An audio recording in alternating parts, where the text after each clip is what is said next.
तुम मुझे आज़ादी दो या मेरी कब्र के लिए 2 गज ज़मीन दो, क्योंकि मैं वापस उस गुलाम देश में जाना नहीं चाहता और ना मैं मर के वहाँ दफन होना चाहता हूँ। उस गुलाम देश में दफन होना चाहता हूँ। ये अल्फाज हैं यूपी में पैदा हुए एक फ्रीडम फाइटर मौलाना मोहम्मद अली जौहर की। ये लाइन उन्होंने अंग्रेज़ी हुकूमत की आंखों में आंखें डाल के इंग्लैंड में एक गोलमेज सम्मेलन में कही थी, और आज़ादी की लड़ाई लड़ते लड़ते इंग्लैंड में ही उनकी मौत हो जाती है और उनके ख्वाहिश के मुताबिक उन्हें यरूशलेम में दफन कर दिया जाता है। यही यूपी के रामपुर से 2006 में एक और शख्सियत निकलते हैं जिनका नाम है आज़म खान।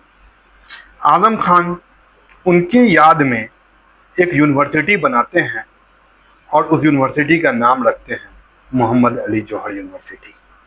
मोहम्मद अली जौहर यूनिवर्सिटी सैकड़ों एकड़ में फैला बना हुआ ये यूनिवर्सिटी और करोड़ों की लागत से बना ये यूनिवर्सिटी।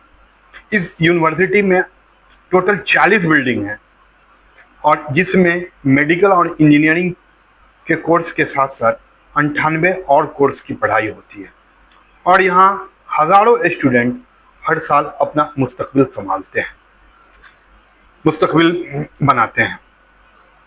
तो ये कहानी है मोहम्मद अली जौहर यूनिवर्सिटी की। और अब 2026 में बीजेपी सरकार ने, यूपी सरकार ने इसे 40 में से 38 बिल्डिंग को बुलडोज करने का सरकारी फरमान जारी कर दिया है। ये कहते हुए जारी कर दिया कि इसमें बनी 38 बिल्डिंगों के ड्राइंग अप्रूव नहीं है, नक्शा पास नहीं है, इसलिए इसको तोड़ दिया जाए।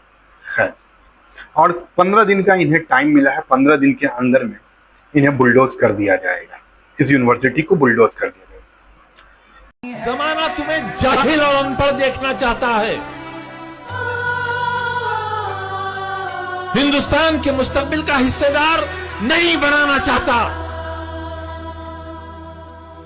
अगर तुम भी अपने बारे में नहीं सोचोगे तो अब 7 समंदर पार से कोई तुम्हारा हाथ पकड़कर कलम देने वाला नहीं। फिर 2014 में एक नॉन बायोलॉजिकल इंसान हिंदुस्तान की आवाम के बीच में आता है और एक नारा देता है, न खाऊंगा न खाने दूंगा। इन नारों के पीछे कुछ और नारे होते हैं जो छुपे होते हैं, जो आवाम को बताया नहीं जाता, दिखाया नहीं जाता। जैसे न पढ़ा हूँ न पढ़ने दूंगा, बेरोजगार रहा हूँ बेरोजगार रखूंगा, भीख मांगा हूँ और तुम्हें भी भीख मंगवाऊंगा। ये नारा बताया नहीं जाता, ये छुपा रहता है। जब 2014 में सरकार बनती है तो सरकार इन नारों के साथ अपने एजेंडे पे काम करना चालू करती है। न पढ़ा हूँ न पढ़ने दूंगा। और 2014 से अभी तक यही सरकार 94,000 सरकारी स्कूल को बंद कर चुकी है। या यूँ कहें कि पर डे 25 सरकारी स्कूल पर डे बंद हो रहा है। हर दिन 25 सरकारी स्कूल को सरकार बंद कर रही है।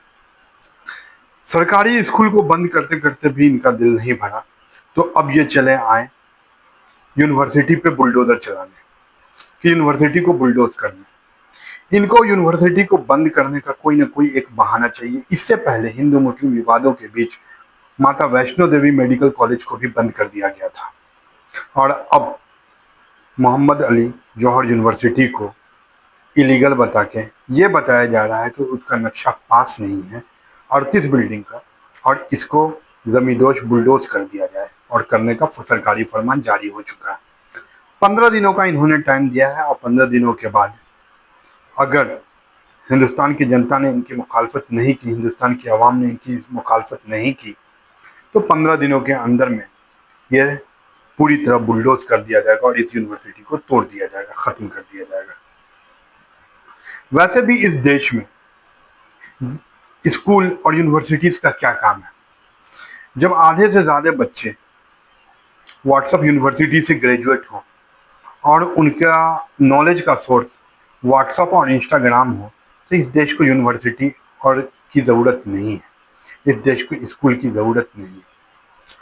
चलो आप इस स्कूल को स्कूल को बंद कर दोगे, स्कूल को बंद इसलिए कर दोगे आप, करने जा रहे हो और करते हो ताकि कोई गरीब घर का बच्चा स्कूल में पढ़ाई ना कर ले, मुफ्त एजुकेशन हासिल ना कर ले।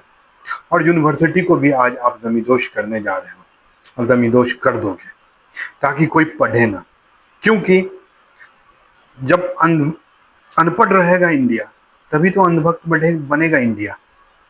तभी तो 200-500 की रैली का रुपया लेके 200-500 रुपये देकर ये आपकी रैली में आ जाएंगे और नारे लगाएंगे और जैसा चाहेंगे वैसा इस देश की आवाम को व्हाट्सएप के जरिए इनके अंदर नफरत का जहर, हिंदू मुस्लिम जात पात धर्म ऊंच नीच के आधार पर इस देश को बांटते रहेंगे और हुकूमत करते रहेंगे। ये इनकी सोची समझी साजिश है और ये चलता ही रहेगा। अब देखना यह है कि जो 15 दिन का नोटिस मिला है मोहम्मद अली जौहर यूनिवर्सिटी को, क्या 15 दिन के बाद इसे जमींदोज कर दिया जाता है, बुलडोज कर दिया जाता है, या सरकार अपने फैसले बदलती है। सरकार का ये कहना है कि इसमें 38 बिल्डिंग के नक्शे पास नहीं है। तो सरकार में बैठे लोग आप जब चाहो जो चाहो कोई भी कानून बना लेते हो, अपने ऊपर लगे मुकदमे आप वापस ले सकते हो। तो क्या इस बिल्डिंग को के ड्राइंग बना के इसको अप्रूव नहीं कर सकते? कोई ऐसा रास्ता नहीं है, इसको तोड़ देना। अगर और ये जो डीएम साहब ने फरमान दिया है, जो कि यूपी सरकार ने ही दिया है, लेकिन योगी जी के फरमान को डीएम साहब ने सुना है। 80% हिंदुस्तान में ऐसे मकान हैं, पूरे हिंदुस्तान को अगर देखें तो 80% हिंदुस्तान ऐसा है जिसका ड्राइंग पास नहीं। तो क्या पूरे देश पे बुलडोजर चला दिया जाए, पूरे देश को जमींदोज कर दिया जाए? सोचिए।